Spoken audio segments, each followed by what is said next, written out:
Sir अभी 4 minute बचा हुआ, आराम से पानी वानी पीना है, चाय भी पीना है। 4 minutes to go.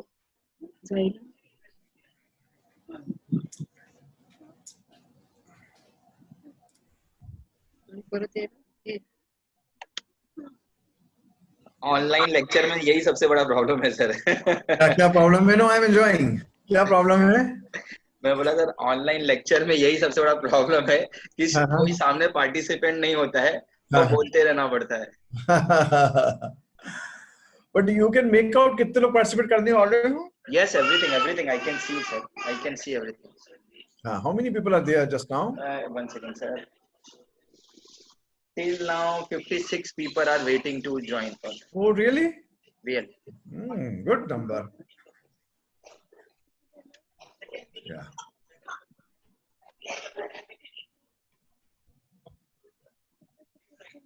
So it's a whole library, sir, in your home?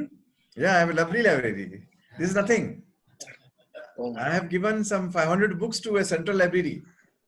On non-medical books, I have given, all donated there. Oh my God, great. Yeah. And I have still become Elmara there on the right side. Oh. Yeah.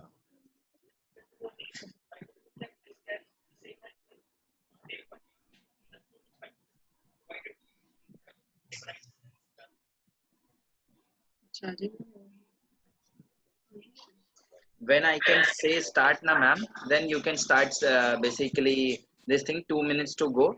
So now you are not live. I already put it a live saying that welcome to live webinar starting soon. Kind of a message already started. And basically I will make your lives and then you can start live. And after ma'am, I am the when sir's presentation will start na, I will stop your video. Okay. Or you can also stop your video. So sir only in presentation is there. When the Q&A session is started, then you can once again you start your video and talk. Yeah. Yeah, done. Thank you so much. यहाँ से करना है।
मेरा cover को बंद कर लेना अंदर से।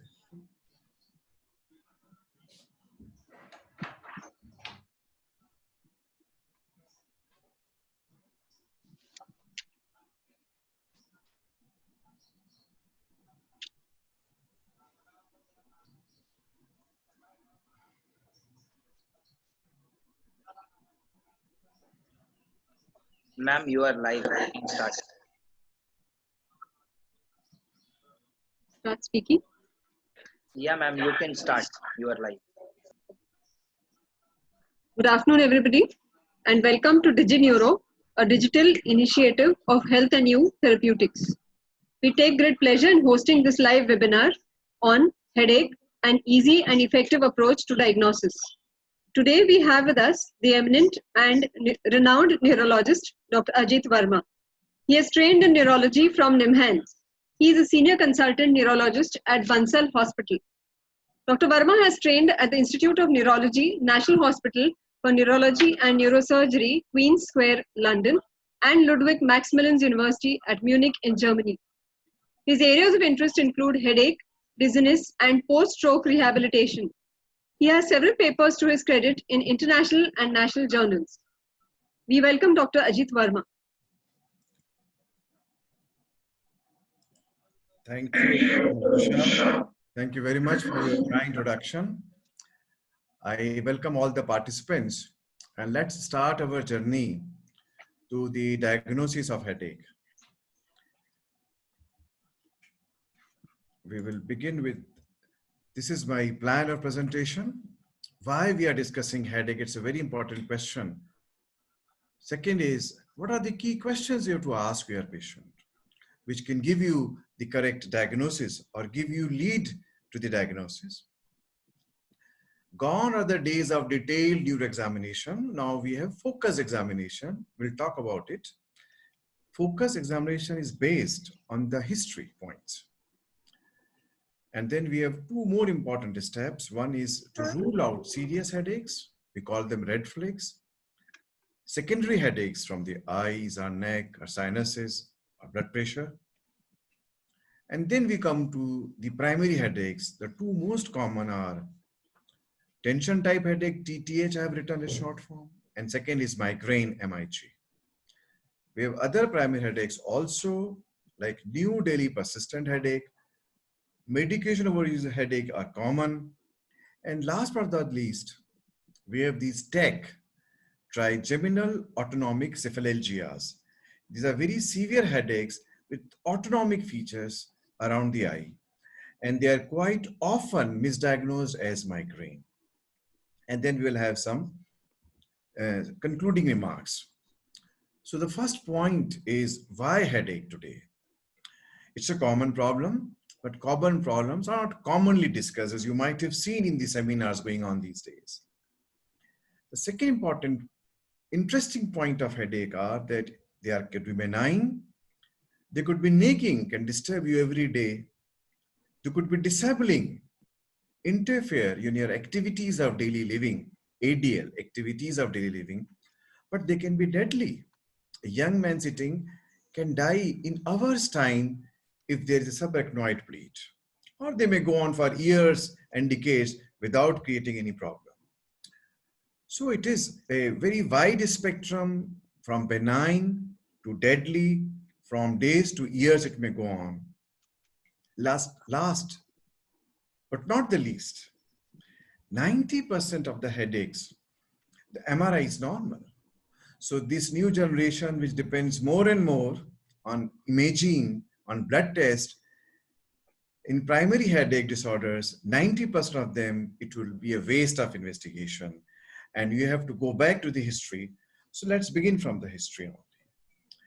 Now, headache is very interesting, you see. If you see this, there are a lot of players in the headache. You know, if you see a ground, maybe in Bombay, if you go, there are a lot of people playing, a lot of teams playing. And then you have same thing in the headache, you know. We have headache from neck, from temporomandibular joint, TMJ, from sinuses, eyes. We can have serious, dangerous headaches, secondary headaches, and we can have primary headaches like we discussed, migraine and tension type headache. So there's so many players, and it becomes, and when MRI is not helpful, it is a big responsibility on all of us to have a very organized approach to the problem of headache. Now, this is a very simple algorithm. The first step is a good history and examination, focus examination. And then from this history, we first rule out are the serious headaches. Second, we look for secondary headaches. Is it because of sinusitis? Is it because of refractive errors, hypertension, neck problem? And then we go to the primary headaches. Usually we divide them into two categories. Episodic headaches, which is migraine and tension type headache, TTH. My episodic means less than 15 attacks in a month. Usually it is 3 to 4 per month or 6 per month attacks. Whereas what is chronic daily headaches? We have daily headaches here. These are usually migraine, which is almost daily headaches. We have similarly chronic tension type headaches and others like new daily persistent headache. So this is our approach, and first we begin with the history. Of course, 90% of the headaches are primary headaches, that is migraine, tension type headache, new daily persistent headaches, etc. Neuroexamination imaging is normal, as I have told you. History is not, we don't leave our patients to give the history. All of you are busy practitioners. We elicit the history, and that is based on understanding of the primary headaches.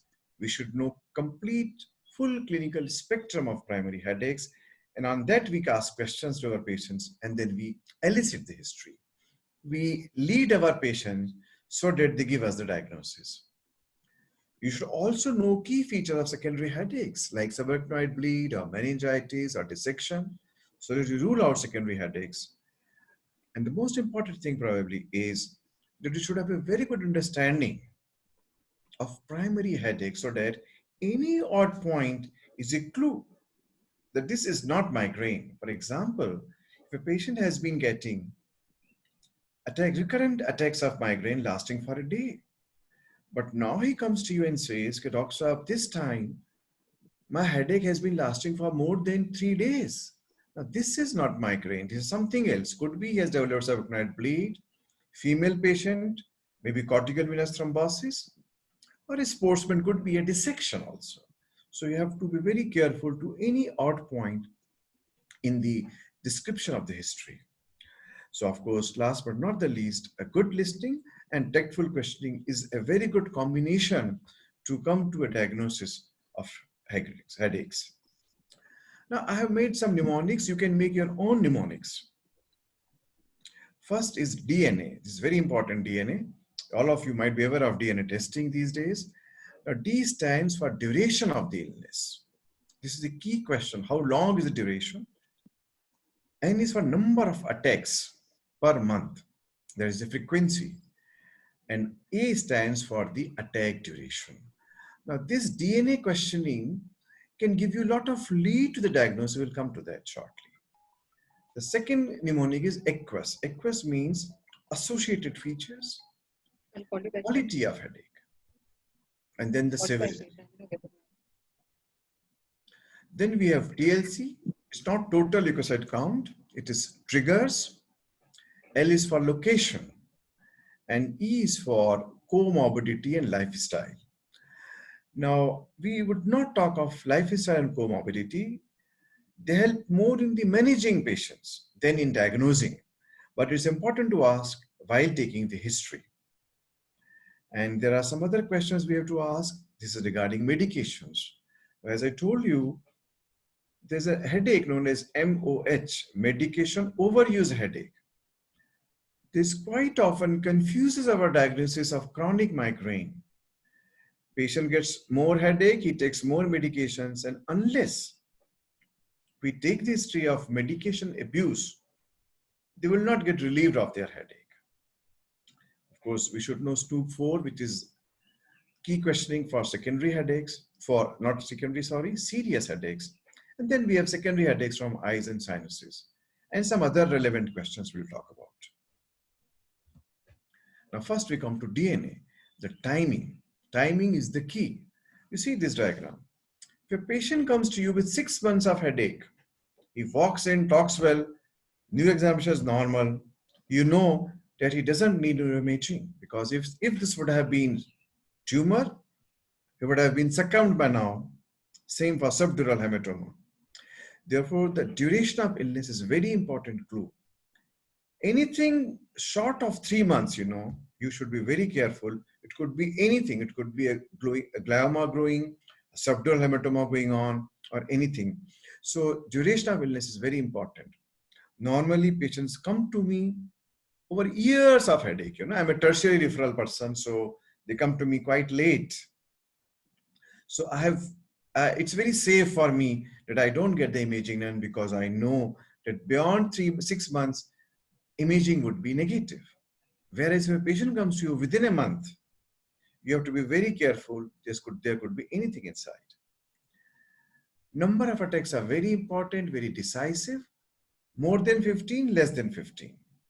So if for age of onset, the duration of illness is 3 months, is the dividing line, it is 15 attacks. More than 15 is usually chronic daily migraine, chronic tension type headache, etc.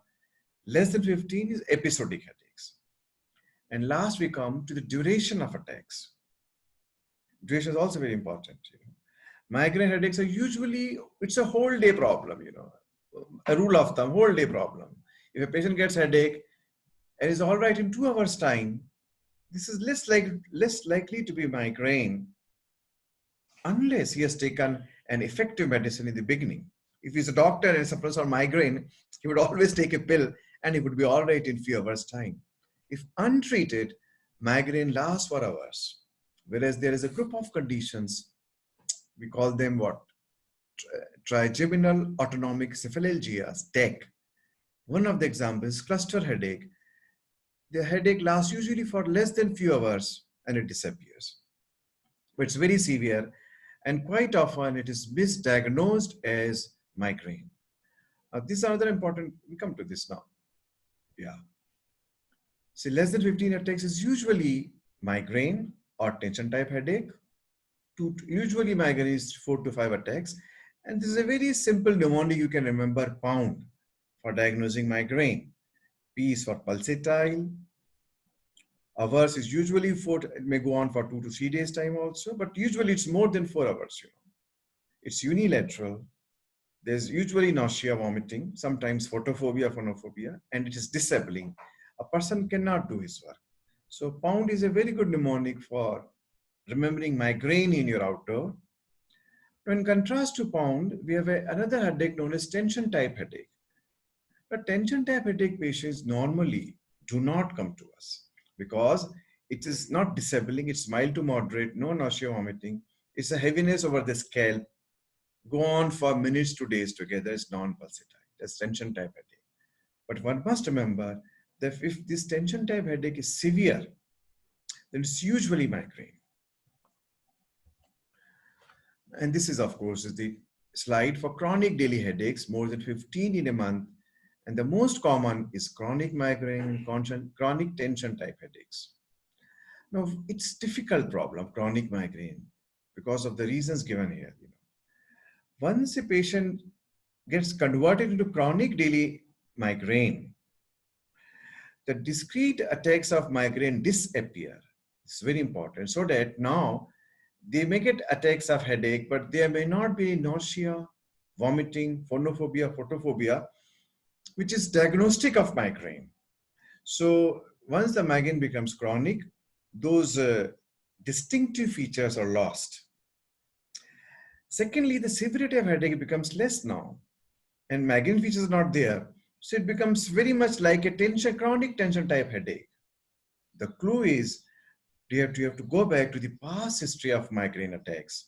And that's how you can diagnose that this patient, 6 months before, this patient had discrete attacks of migraine, but now it has become a chronic daily migraine. So discrete attacks disappear. And of course, we can have secondary headaches also in chronic daily headaches, and which is usually a medication overuse headache.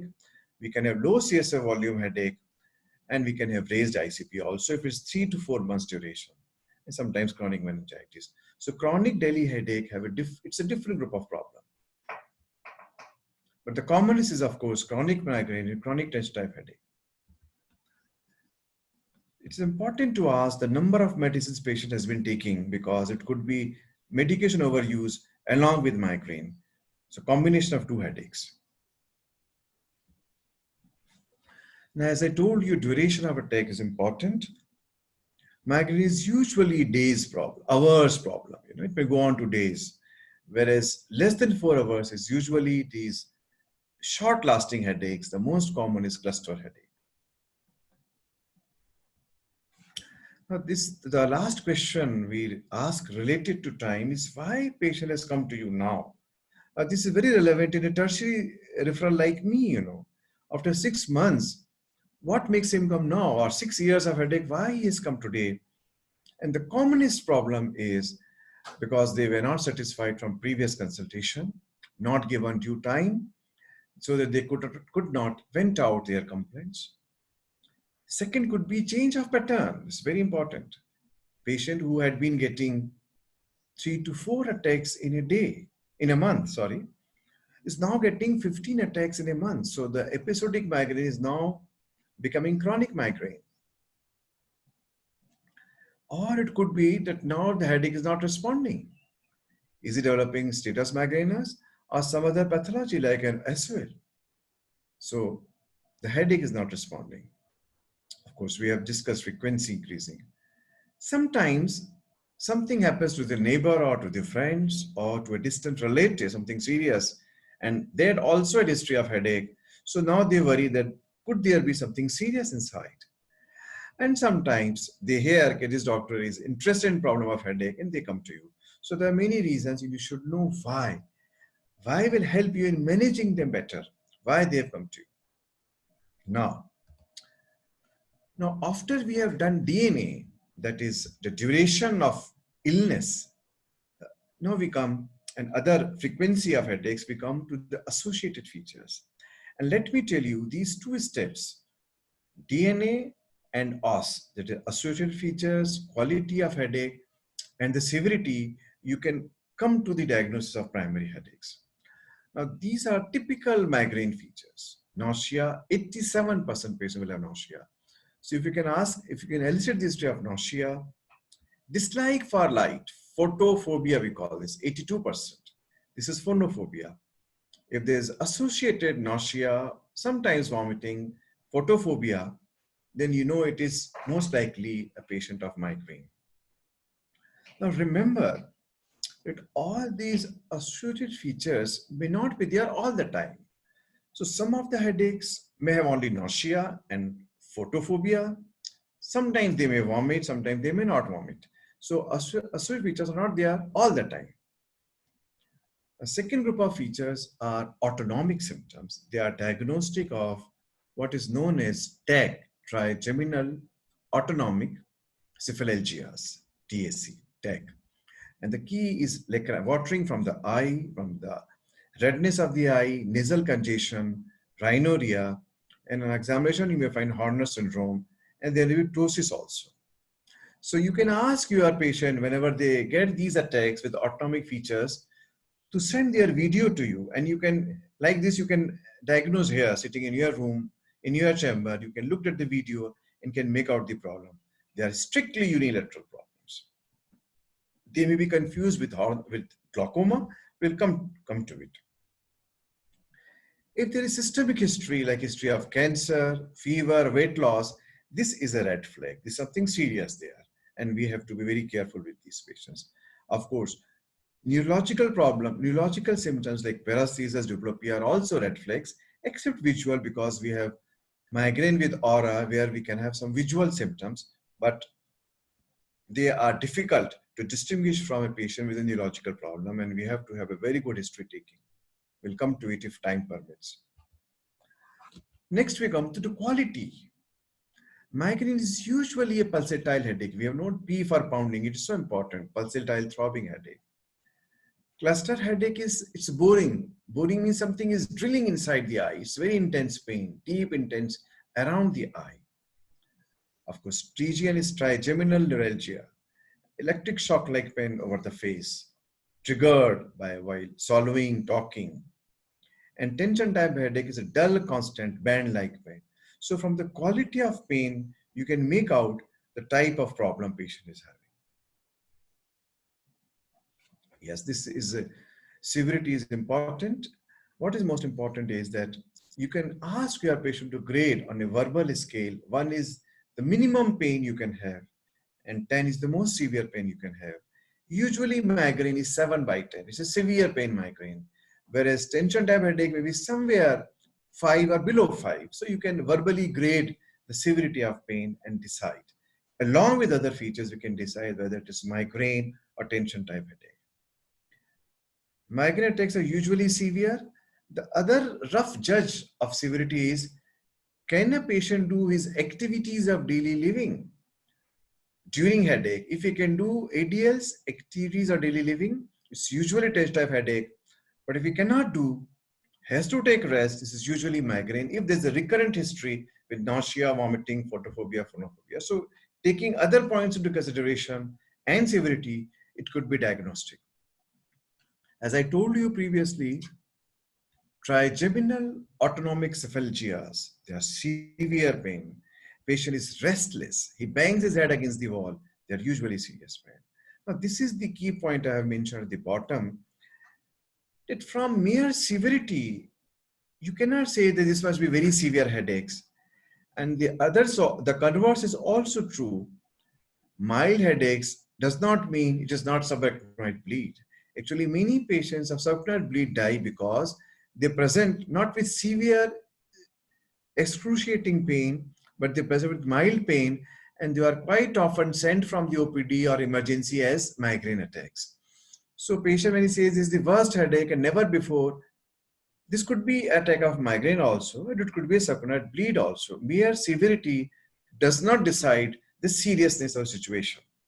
Mild attacks can be subarachnoid bleed. Triggers. So we come to the last part of our history taking, that is TLC. TLC is for triggers, lifestyle, and comorbidities. Triggers are important because they are usually suggestive of migraine or tension type headache. Tumor headaches or subarachnoid bleed are not triggered, they are not recurrent also. But this is important, that same trigger may not precipitate an attack of migraine all the time. If a person is having menses, she is under stress, now superimposed fasting can trigger an attack, but otherwise individually fasting may not trigger an attack all the time. So it's very variable. So you have to take a good history, and there are a lot of triggers, but they give a lot of clue to the diagnosis of migraine. Serious headaches like meningitis headache will not be triggered by menses or alcohol. So triggers are a clue to the diagnosis of migraine. Now this is very important. Which factors aggravate migraine? Which factors aggravate headache? One of the headaches these is a low CSF volume headaches, in which occurs after lumbar puncture, for example, which is aggravated by sitting up. If the patient lies down, the headache disappears.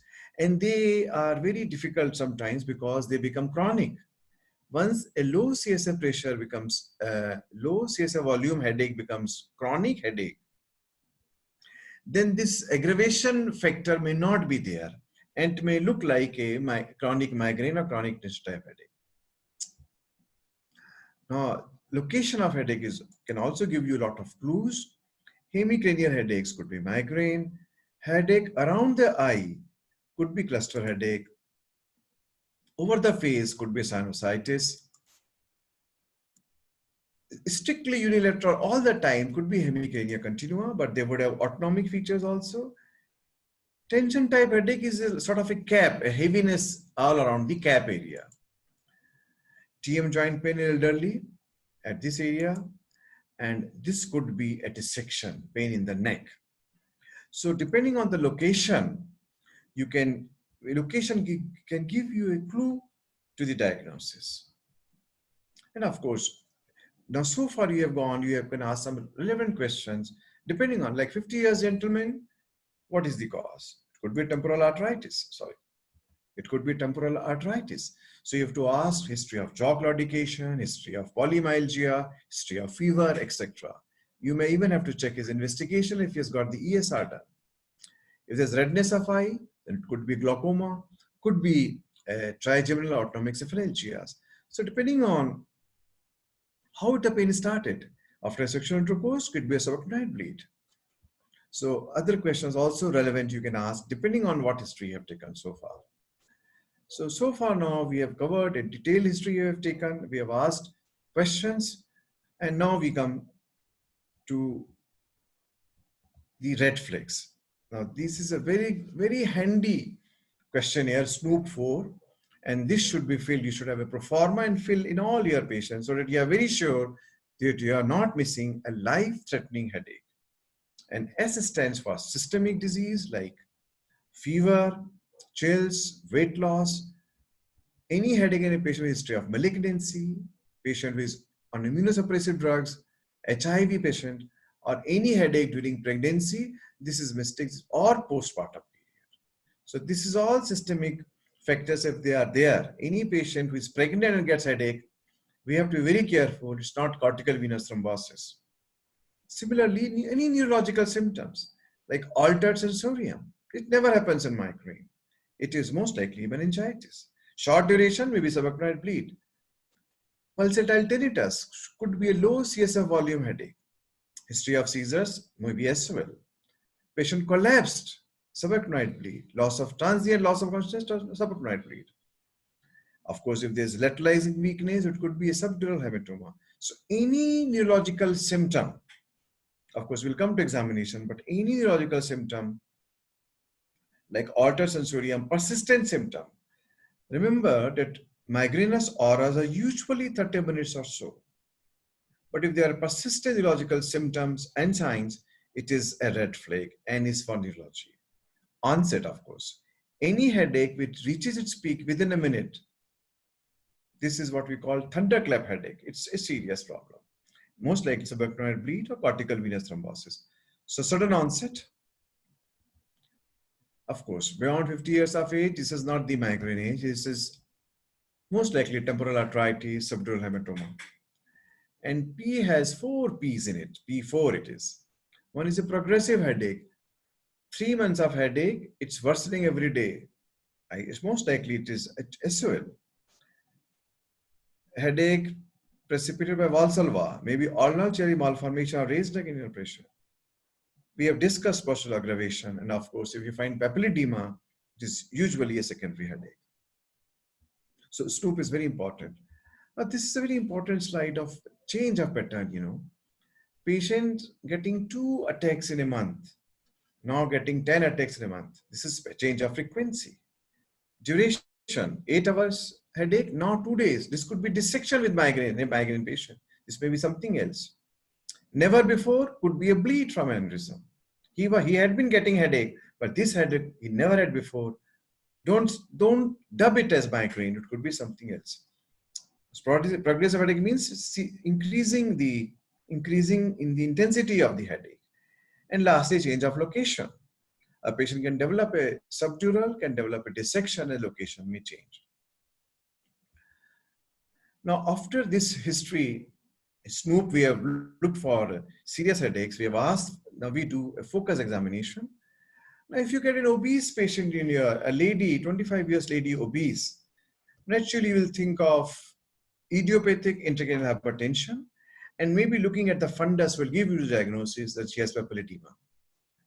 So depending on the history, we can do a focus examination, and the neuro examination is the shortest and the most yielding neuro examination, I can say.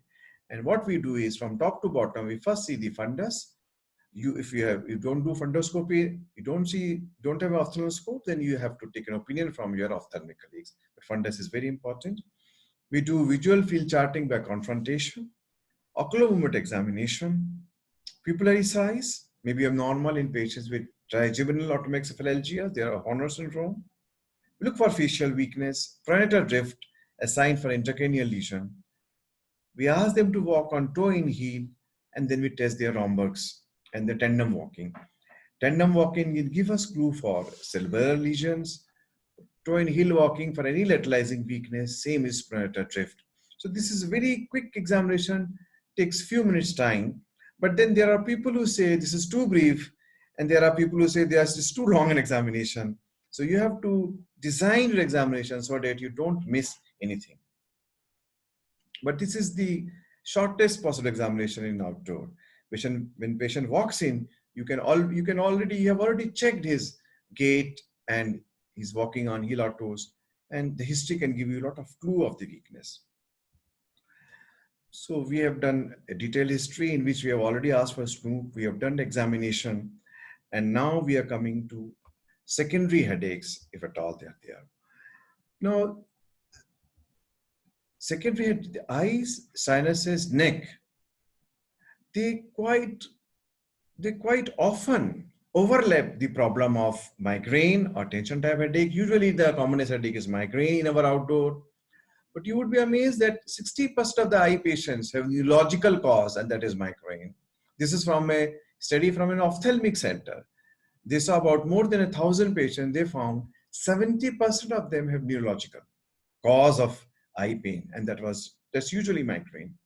Only 16% had eye problem, and 14% had some other problem like sinusitis, etc. So remember that majority of our patients go to an ophthalmologist, but majority of them are basically having neurological problem, and that is migraine. So what are those problems which are in and around eyes and which can go to an ophthalmic physician? It's usually migraine, trigeminal autonomic cephalgias. They are around the eye and they also produce watering, redness, and they may be mistaken for an eye problem. And of course, we can have secondary headaches like serious headaches like dissection, a diabetic third nerve palsy, which can also produce pain around the eyes. And of course, never forget PCOM aneurysm. So eye pain can be primary conditions like migraine, sometimes secondary, and sometimes serious. But this is a photograph of a patient who had trigeminal autonomic cephalgias, cluster headache. You see, it's on the left side, so you can make out the left eye is red, there's watering, and there is ptosis also on the left side. Another interesting behavior of TAG patient or cluster headache patient is that they are very restless. They keep pacing in the room. Sometimes they bang their head against the wall or corner of the table, and it's a very excruciating pain. In contrast to this, a migraine patient lies down peacefully because if he moves around, the headache worsens. So in contrast to migraine, which can be neutral around the eye, of course, there are no autonomic features, but they are not restless like a patient of cluster headache. Now, this can be confused with glaucoma. But again, this is the beauty that cluster headache patients, usually it is repetitive. Glaucoma is not repetitive. Cluster headache is almost every day, extremely stereotyped, same type, same time it will start at 2 a.m. in the morning, would last for 2 hours, 3 hours time and will disappear. And there's no reduction in the visual acuity, whereas in a patient of glaucoma, there is reduction in the loss of vision. And of course, the two common conditions, one is important, one is most common is asthenopia, refractive errors, and they keep going to ophthalmologist, but majority of them will have headache, not related to refractive errors. They usually have migraine. And of course, second condition is acute angle closure glaucoma, which may mimic migraine.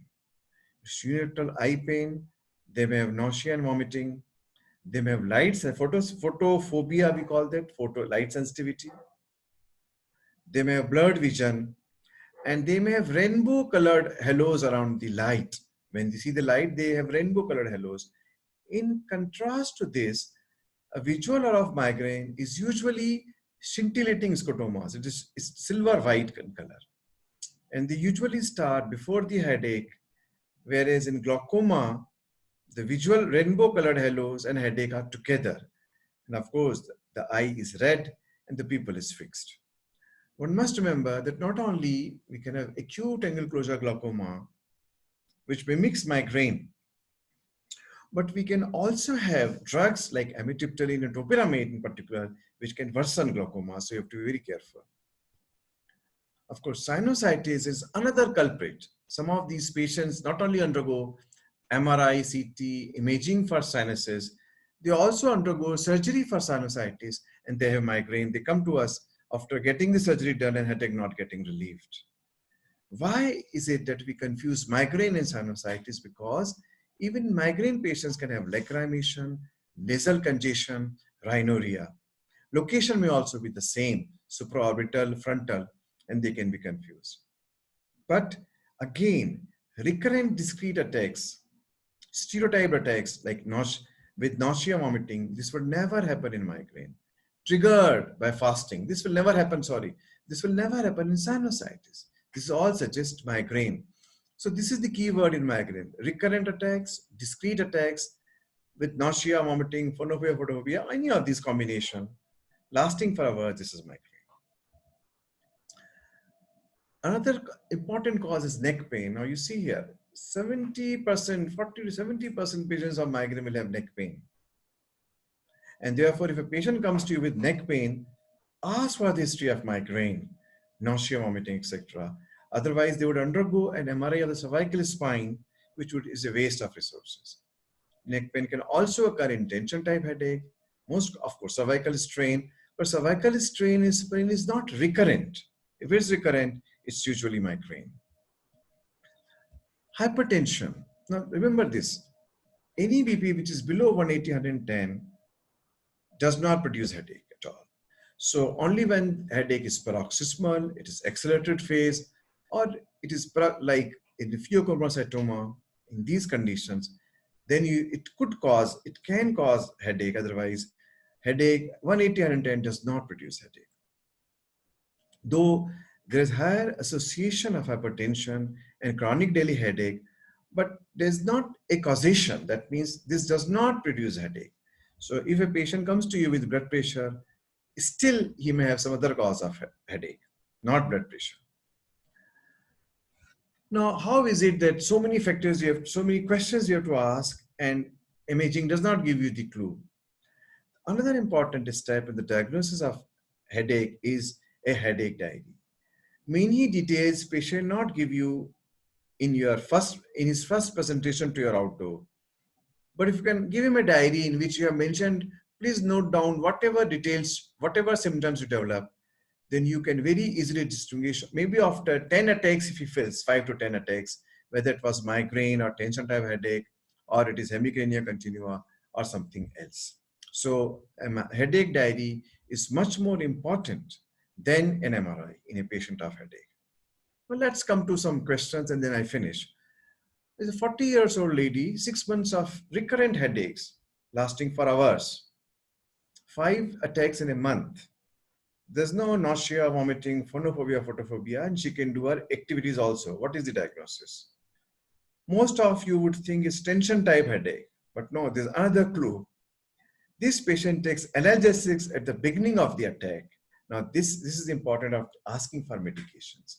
If your patient is intelligent, if your patient is a doctor and he gets migraine or she gets migraine, she knows that if it pops a tablet of analgesic, everything disappears. So you may be clueless, and therefore history of taking a medication is very important. Another important question here, 50 years gentleman, headache of 1 month duration. What is the first possibility? 50 years, I would think of temporal arteritis. 25 years female, daily headaches since last 4 months. There's history, the past history of 10 years of headache, which was recurrent headaches triggered by fasting. And she had these migrainous features. This would happen 4 to 5 times in a month, but now she has daily headaches. Is it chronic migraine? No, it is change of pattern. It's 4 months, not 6 months even. So it could be anything. It could be medication overuse headache, could be NDPH, or could be a secondary headache also. So change of pattern is a red flag. So once you have taken a good history, what you have elicited is a pattern of headache. Now here is one pattern, recurrent headaches with nausea, vomiting, phonophobia. There are triggers like fasting and menses. Patient can't do activities. This is migraine. Whereas here's another puzzle. Patient gets ptosis, redness in the eyes, is restless, attacks 2 a.m. in the morning, recurrent attacks. Recurrent is a key word in diagnosis of headache. And the side locked, it's only on the left side. This could be cluster headache. So if I summarize, dear colleagues, history is the most important step in the approach to a patient with headache. And from the history, we elicit the pattern, what pattern type of headache patient is having, and you can make out the diagnosis. And of course, DNA aqueous TLC. DNA is the duration of the illness is very important. Longer the duration, safer you are. And this another RSD. RSD, what? Recurrent repeated attacks. Now, this will never be a red flag. Subarachnoid bleeds are not recurrent.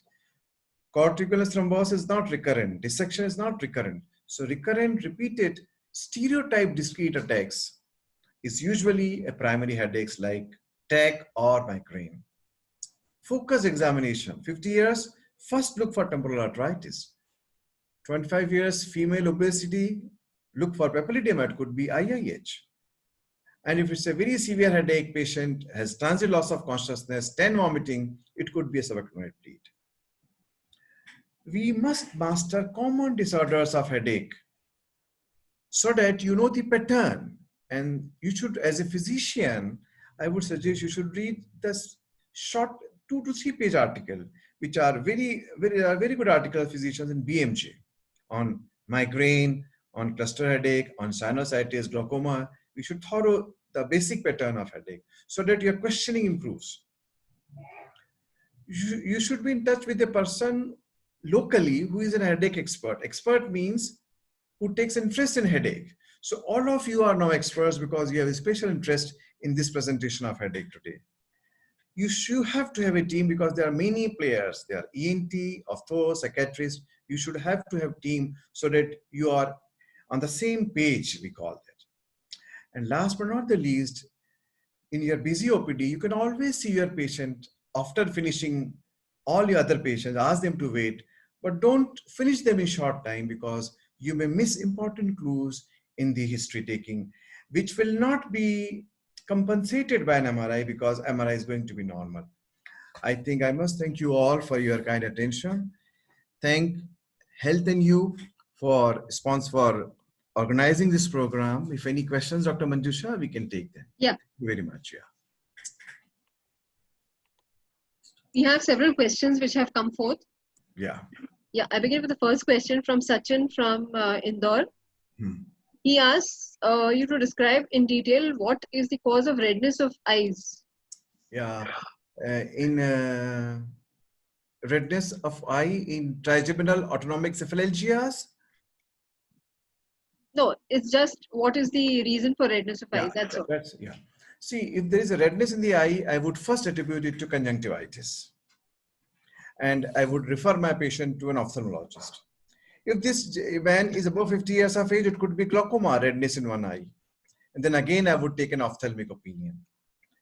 But if this recurrent redness with pain and watering appearing at 2 a.m. in the morning and then disappears next day, it could be trigeminal autonomic cephalalgias cluster headache. This is how I'm going to approach a patient with redness in the eye. Okay. Thank you. We have a second question from Kunal Tripathi from Varanasi.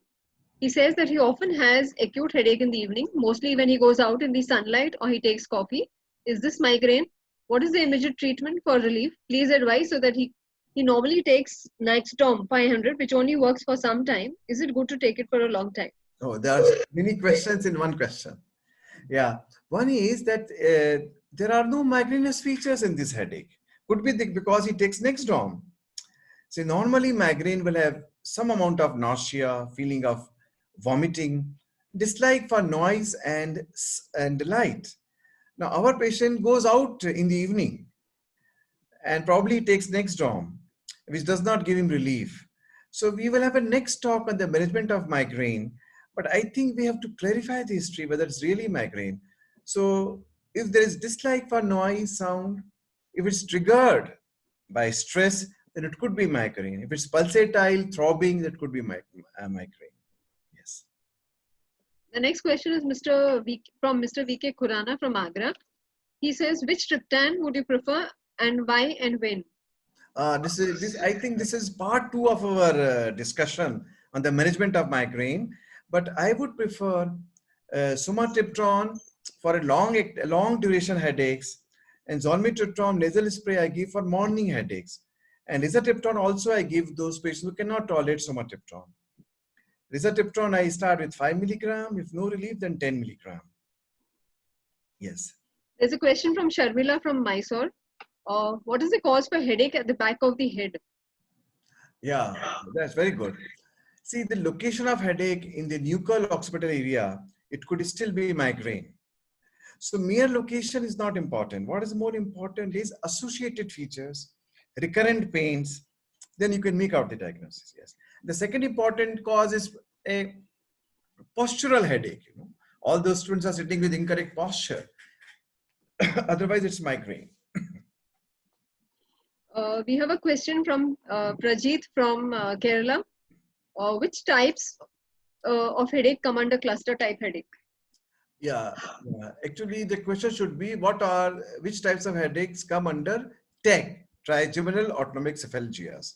One is cluster headache. Second is paroxysmal hemicrania. Third is SUNCT. These are 3-4 types of headaches which are around the eye with autonomic disturbances. We have Amarjyoti Gupta, and who's asking about what is the drug of choice for migraine. Yeah, drug of choice for migraine. See, migraine attacks, now this is for prophylactic treatment for an acute attack. I think it's most likely it's for an acute attack, she's asking. No, there's no mention. It's just what is the drug of choice for migraine. For migraine, for an acute attack, if it's a long duration, then I would use triptans with naproxen sodium. If it's a morning headache, then I will use a nasal spray. Okay. We have a question from Dr. Suchita Goyal. She has a patient who is 28-year-old male preparing for competitive examinations with pain in the occipital region.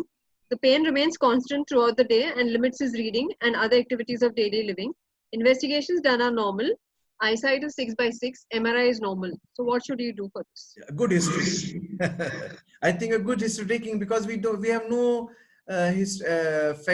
we have no symptoms mentioned of nausea, vomiting, phonophobia, photophobia, but this is a disabling headache. Most he can't do is ADL. I think it's a stress and migraine together. Most likely it's migraine. Okay. We have Alok Rai from Raipur asking, many times it's difficult to differentiate between migrainous and tension type headaches. Can they coexist? Yeah, Dr. Alok is my colleague from GMC Bhopal, Dr. Alok Rai. Yeah, tension type headache and migraine.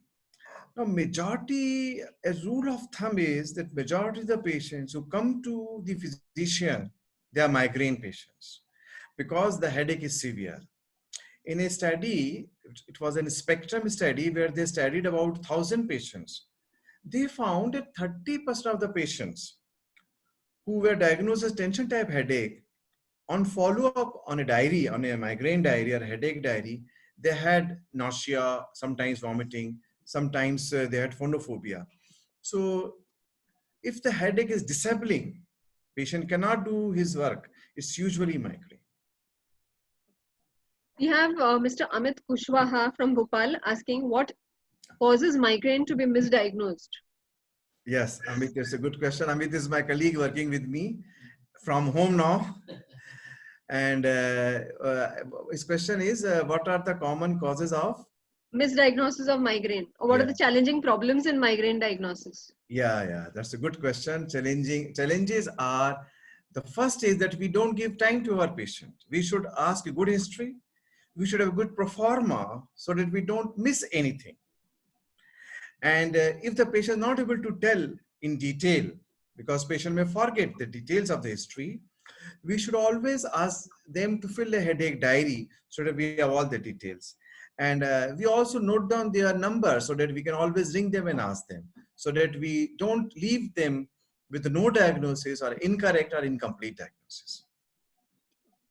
We have Sumanto Chatterjee from New Delhi asking, how do we differentiate between EPH and V1 trigeminal neuralgia? Yeah, trigeminal neuralgia is a triggered pain. Whereas, and the autonomic features are less in trigeminal neuralgia. Trigeminal neuralgia lasts only for seconds. It's usually V1, V2 distribution. V2 and V3 distribution actually, trigeminal neuralgia. Whereas V1 ophthalmic division is usually sunk. So if the patient has triggers, it's usually trigeminal neuralgia. Yes. Okay. We have Anup Rathi from Akola asking, is migraine overdiagnosed in India? Yeah, it's a difficult question. I think the commonest cause of headache visiting in our outdoor is migraine. So I don't think so. If it is diagnosed based on a criteria like POUND, which I mentioned, pulsatile headache, unilateral, can't do ADL with nausea, vomiting, then it is not an overdiagnosed entity. Yeah. Okay. Dr. Atif Kavusa from Srinagar asks you, what do you think is the most common diagnosis, migraine or TTH? Yeah, a tertiary center like where I practice as a neurologist, the most common patients I see are of migraine. But in a primary care, it may be tension type headache. But normally tension type headache, most common problem, it's a community study. It's not in the headache clinics or in the outdoors, medical outdoors. So in the hospital, the most common is migraine. We have M. Sudhir from Sikandrabad asking, is there an entity late onset migraine in elderly? Yes, there is an entity, but it's an entity we have to reach by excluding secondary causes. You know, migraine is a disease of adolescent. So it can happen above 50 years of age also, but it is often, we have ruled out secondary causes. Yes. We have Santosh Prabhu from Mangalore asking for the reference of the BMJ article on headache. Yeah, he has to type headache at Google and then type BMJ. He would get all the articles there. Yes. Migraine is there, cluster headache is there. Lovely articles are there. Yes.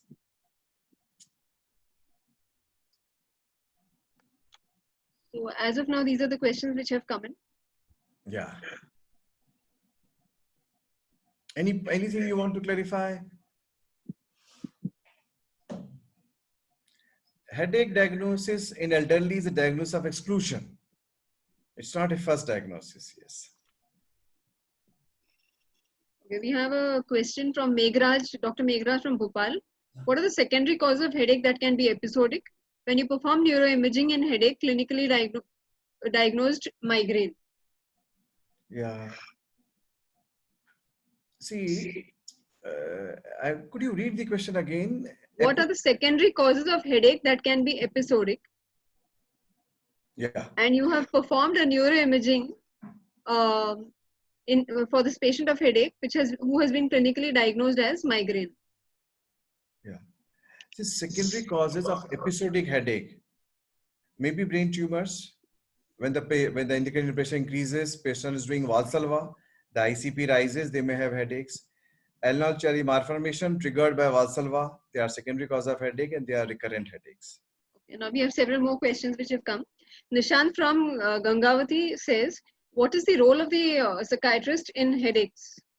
There is a 50% role of a psychiatrist because 50% patients of primary headaches have anxiety, depression, insomnia, irritability. So there is a role of a psychiatrist to manage these patients, yes. Or the physician should be trained to elicit the history of depression, anxiety, and should be able to manage them. But it's a very important comorbidity in patients of migraine. 50% patients, yes. Dr. Anup Rathi from Akola says, bilateral supraorbital headache with no other symptoms, what are the possibilities? Yeah, featureless, then it most likely is tension type headache. If it's featureless, no nausea, vomiting, phonophobia, photophobia, person can do everything, then it is most likely tension headache, but it's not chronic sinusitis. Remember, chronic sinusitis does not produce pain. So this is most likely tension type headache, I would call it. Dr. Amarjyoti Gupta from West Bengal asks you, is there any relation between anxiety, depression and chronic migraine? Yes, very much. They are the factors which convert episodic migraine into chronic migraine, both anxiety and depression. So they not only make the headache episodic migraine into chronic migraine, but they also make migraine refractory to treatment unless their anxiety and depression is treated. They have a great role to play in making the headache refractory. Okay. This lady Sharmila who had asked you about headache at the back of the head, continues her question. Is it a cause of trigeminal neuralgia? MRI is clear. Yeah, trigeminal neuralgia is in the front, is on the face. It's in the maxillary distribution. This is occipital distribution. So does she mean occipital neuralgia, which is a very rare cause? Yes. The most common cause of occipital nuchal pain is cervical sprain, wrong, incorrect posture below 50 years of age. If it's recurrent, it's usually migraine. We have Shakti from Bhopal asking, how do we diagnose medication overuse headache? Yeah, Shakti Mandloi, he's also my team member. At home, we are all at home safe. And medication overuse headache is a very common problem in our practice. And unless we take this history of how many drugs, how many tablets you consume per day, it becomes very difficult to diagnose. And it's a retrospective diagnosis actually, because we have to stop their analgesic abuse. And if the headache subsides over 1 to 2 months time, then it's usually a medication overuse headache. Yes. Dr. Gupta from West Bengal asks you, Are SSRIs beneficial in chronic migraine? No, they are not helpful in chronic migraine. Yes. Chandan Kumar from Agra. What is the drug of choice for migraine in pregnant patients and in elderly patients? Yeah. See, in pregnancy, for a prophylactic treatment, normally migraine becomes less in pregnancy. So we don't use prophylactic treatment. For an acute episode of migraine, paracetamol is a drug of choice. And migraine elderly, we have to be very careful, you know. Migraine is not a disease of elderly people. So we have to be very careful, whether it's really migraine or something else. Yes. Okay. His second question is, what is the drug of choice to abort acute migraine? Yeah, yeah. See, migraine attacks are of various types. If it's an early morning attack, then my drug of choice is a zolmatriptan nasal spray. If it is a very rapidly, quickly rising, like we call it thunderclap migraine, very severe headache in a very short time, then again I give zolmatriptan nasal spray. If the migraine attacks are with lot of nausea, vomiting, then again I use a nasal spray. In patients who have migraine lasting for 8 to 10 hours, my drug of choice is usually sumatriptan with naproxen sodium. In rest of the patients, my drug of choice is naproxen sodium. The key is to give as soon as the headache starts. Usually I give within hours patient to take naproxen sodium and they respond. If a person becomes late in an attack of migraine, then none of these medications may respond. Yes. So it depends on the type of attack patient is getting. We would have another talk in which I would talk about migraine attacks. There are some 8 types of migraine attacks and we have to match the medication accordingly. Dr. Avinash from Kolhapur asks you, is there any role for divalproate in migraine? Yeah, sodium valproate we use for prophylactic treatment of migraine. Anybody who has got more than 4 to 5 attacks in a month, then we use prophylactic treatment, and one of the drugs is sodium valproate, provided she is not a female patient and she is not obese. In obesity, it will increase obesity and it is teratogenic, so we cannot use in a young female of marriageable age. We have Anup Rathi from Akola asking you, what is the drug of choice for prophylaxis of migraine? Yeah, it depends, you know. If it's a chronic daily migraine, my drug of choice is topiramate. If it's a young person, my drug of choice with sleep disturbance, irritability, my drug of choice is amitriptyline. These are the 2 basic drugs I use, yes. Dr. Suchita Goel from Raipur asks you to comment on rizatriptan ODS. I think this is a mouth dissolving preparation, most likely. Rizatriptan is all triptans are equally good, but each patient responds differently. I use rizatriptan for any patient with migraine lasting for hours. Chandan Kumar from Agra asks you, in a patient with obesity, glaucoma and asthma, in a female, what is the drug of choice? Yeah, let me answer the previous question again. See, my drug of choice for acute attacks is usually naproxen sodium, which is cheap and effective. If that does not work, then I would go to triptans. And rizatriptan is a good molecule which we can use. If there's a lot of nausea, vomiting, then mouth wafers are there, which oral dissolving tablets can be used, but they are quite expensive. Could you repeat this question? Yeah. He asks you, obesity, glaucoma and asthma in a female, what would be the drug of choice? Yeah, that's a difficult combination because if there's obesity, all drugs, prophylactic treatment produces obesity except topiramate. And if there's a glaucoma, then topiramate may not be given. But I think if this patient has undergone a surgical treatment for glaucoma, then my drug of choice would be topiramate and probably repeated ophthalmic consultation because topiramate does not produce glaucoma in all the patients. It's an allergic reaction seen for 15 days or so. So we can still give topiramate. Dr. Atif from Srinagar questions you, how can one conclusively establish an occipital location to be either cervicogenic, neuralgic, TTH or atypical migraine? And secondly, what is your approach to status migrainous? Oh, yes. The occipital headache, there are 3, 4 causes mentioned, like cervicogenic headache. Cervicogenic headache is a headache because of the degeneration of the C1, C2 vertebra or their joints, and is usually diagnosed by infiltrating these joints by an anesthetic agent. So it is a very remote diagnosis of exclusion. The more common cause for cervicogenic headache is usually a cervical sprain below 50 years of age because of posture, incorrect posture. Second is migraine. Third is tension type headache. So if it's migraine, then you will have associated features. With tension type headache, you may not have it, will be featureless. So that's how we can distinguish. There's another question with this question. Yeah, approach to status migrainous. Yeah, that's a good question. Status migrainous. Again, you should rule out secondary causes like dissection, subarachnoid bleed, cortical thrombosis before you tell this patient, before you say this is status migrainous. We should rule out secondary causes. And normally these patients should be hospitalized.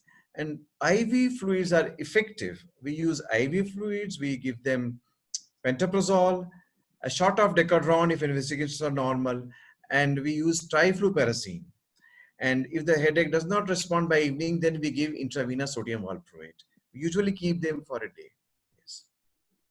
Dr. Tripathi from Raipur asks you, in a case of hypertension with tension type of headache, when should we go for neuroimaging?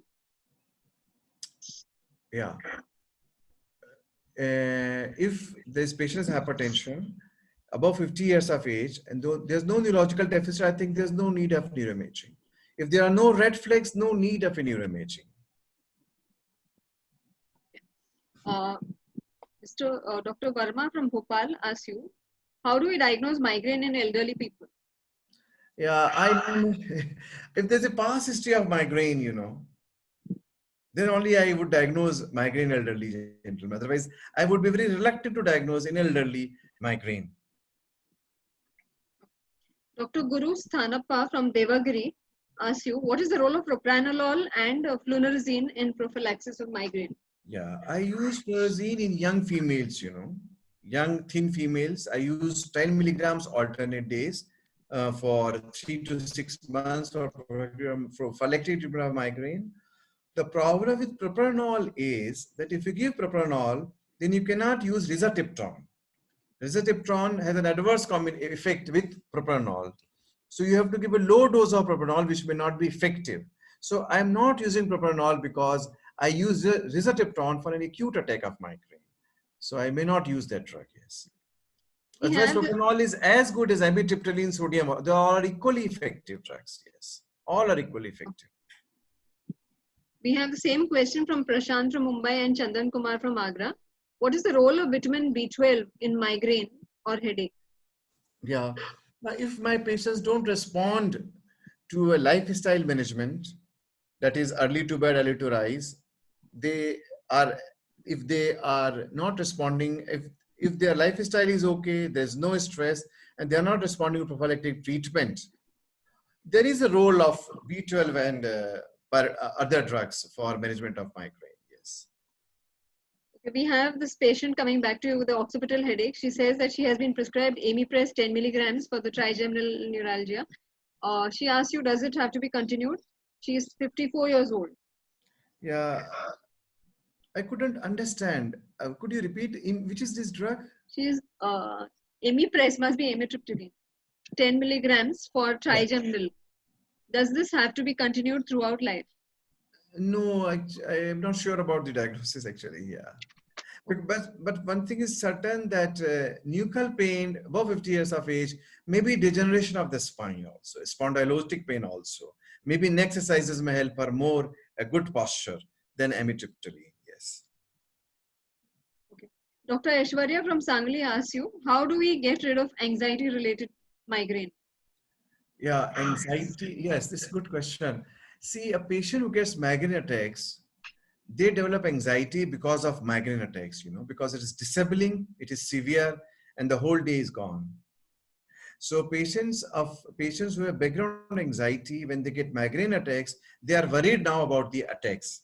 So we have two ways to approach this problem.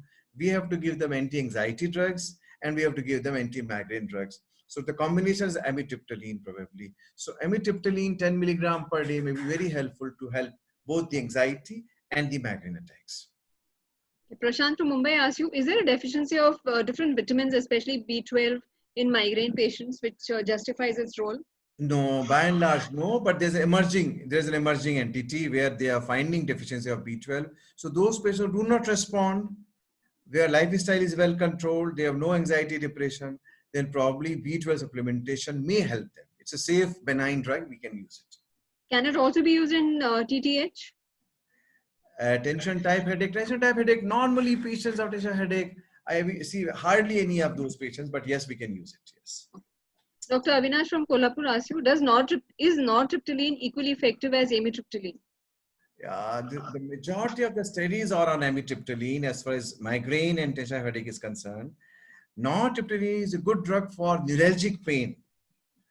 So maybe we can use it on in migraine patients, but the majority of the data is on amitriptyline.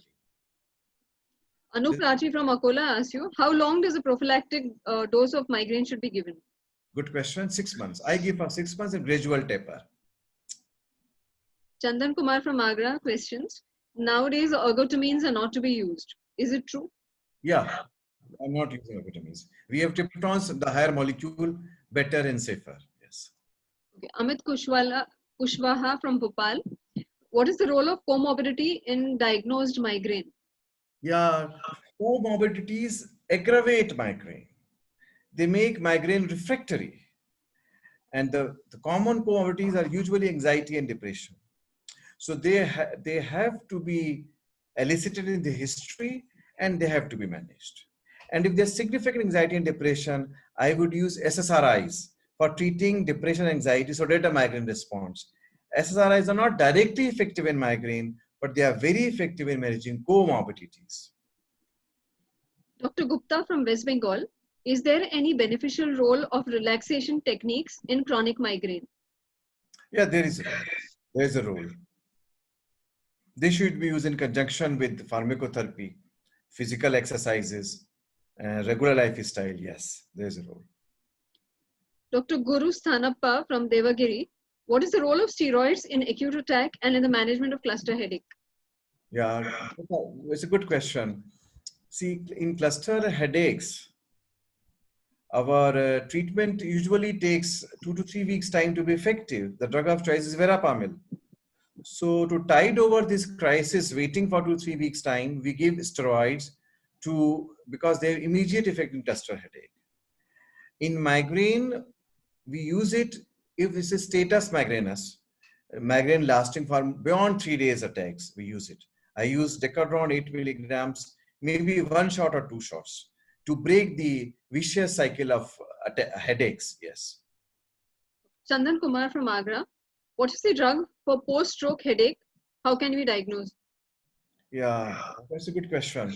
Post-stroke headache is a very common problem. And normally I give my patients aspirin for prevention of secondary infarction. So they help in the they help in the headache also. Quite a number of these patients are depressed post-stroke. And therefore I would use a combination of SSRIs also in these patients. And third is their lifestyle. Fourth is we should elicit the cause of headache. Is it migraine, late life migraine reappearing because of this ischemic strokes? That was the question which has come till now. That was the last question. Yeah. Okay, we have one more question which has come in from Dr. Keshav from Bangalore. Is there any seasonal variation in migraine? Yeah, there are seasonal variations. With change of season, patients get more attacks. Like with the beginning of winters, beginning of summers, patients get more attacks of migraine. Yeah. Dr. Shakti from Bhopal, how do we diagnose status migrainous and how do we manage it? Yeah, status migrainous is diagnosed when the headache lasts beyond 3 days time. And it is a diagnosis of exclusion. We have to look for dissection or for cortical thrombosis or some other cause. So if they are not there, then probably this could be status migrainous. And the treatment is normally hospitalization, a lot of IV fluids, pantoprazole, trifluperazine, shot of Decadron, and sodium valproate. We give usually sodium valproate 2 days or so, and Decadron usually a shot or so. Yes.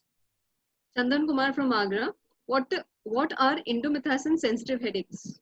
Yeah, One more drug which we can add in status migrainous is clonazepam, because there's a lot of anxiety factor in these patients.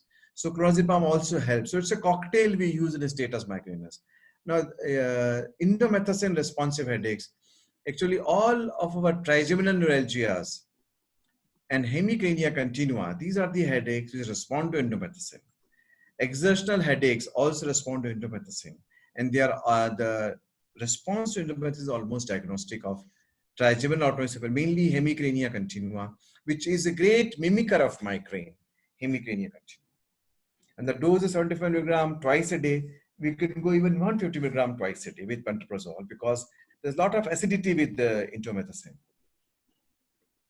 Dr. Anup Rathi from Akola, what is the drug of choice for post-spinal anesthesia headache? Yeah, normally ask the patient to take rest and a lot of fluids, and it usually responds, disappears in 3 to 4 days time. Sometimes I ask my patient to take coffee, a lot of strong coffee for 3 to 4 days time, and then it disappears. Dr. Guru Sthanappa from Devagiri, what is the dietary advice you would give in a patient of migraine? I normally don't give any dietary advice, but if they have a particular food which triggers migraine, then he or she should avoid that. Otherwise, there's nothing like a dietary advice in migraine.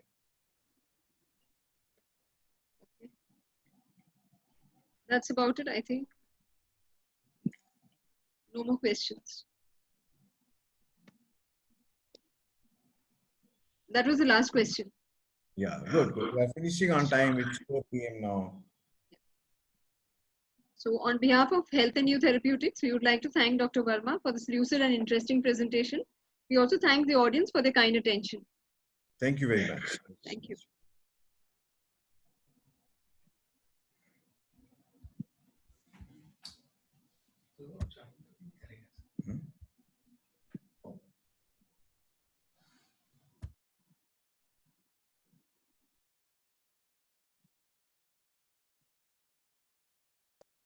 Perfect, sir. All done well. Thank you so much.